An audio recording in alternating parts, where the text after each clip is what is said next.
Dans le souci d'améliorer les services à l'endroit de ses clients fidèles, mais aussi à l'endroit de toute la population désireuse d'avoir des produits de qualité à prix abordable, Adjinankou Sika grandit. Sur le site du siège à Boycon, en face de la BOA, est construit, équipé et fonctionnel un nouvel atelier digne d'une semi-industrie de mode.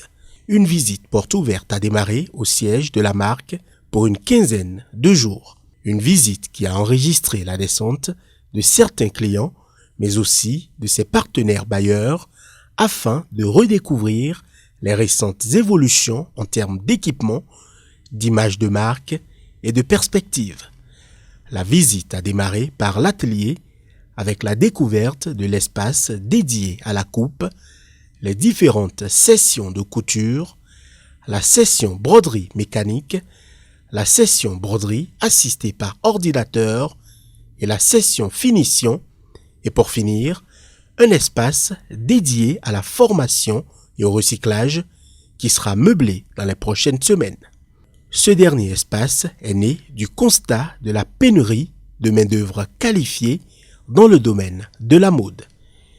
Il sera donc dédié à la formation de nouveaux apprenants, au recyclage et renforcement de capacités des ouvriers et autres acteurs du secteur de la mode.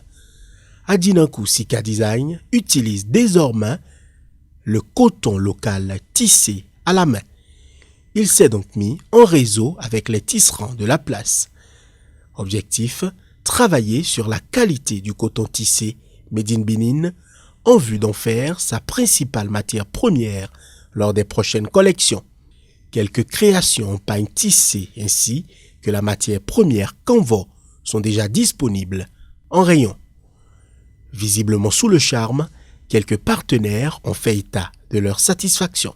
La coopération suisse, nous avons apprécié très positivement le travail qui est fait, à la fois en termes de qualité, d'extension aussi de l'entreprise, d'emploi aussi, de diversification. Donc c'est vraiment un modèle d'entrepreneuriat qui se positionne sur le marché et qui visiblement se développe positivement. La Suisse soutient le secteur privé et c'est un modèle de réussite.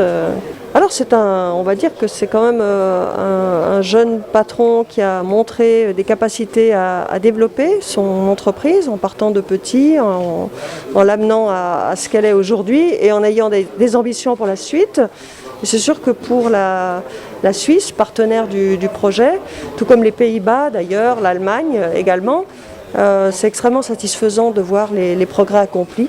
Donc nous sommes vraiment très positifs suite à cette visite. L'ambassade des Pays-Bas, on est des entrepreneurs qui prennent bien bénéfice de la formation qu'ils ont reçue de Benibis et aussi de leur propre sentiment d'entrepreneuriat, de prendre l'initiative, d'avoir la créativité et aussi dans ce sens aussi alors créer de l'emploi.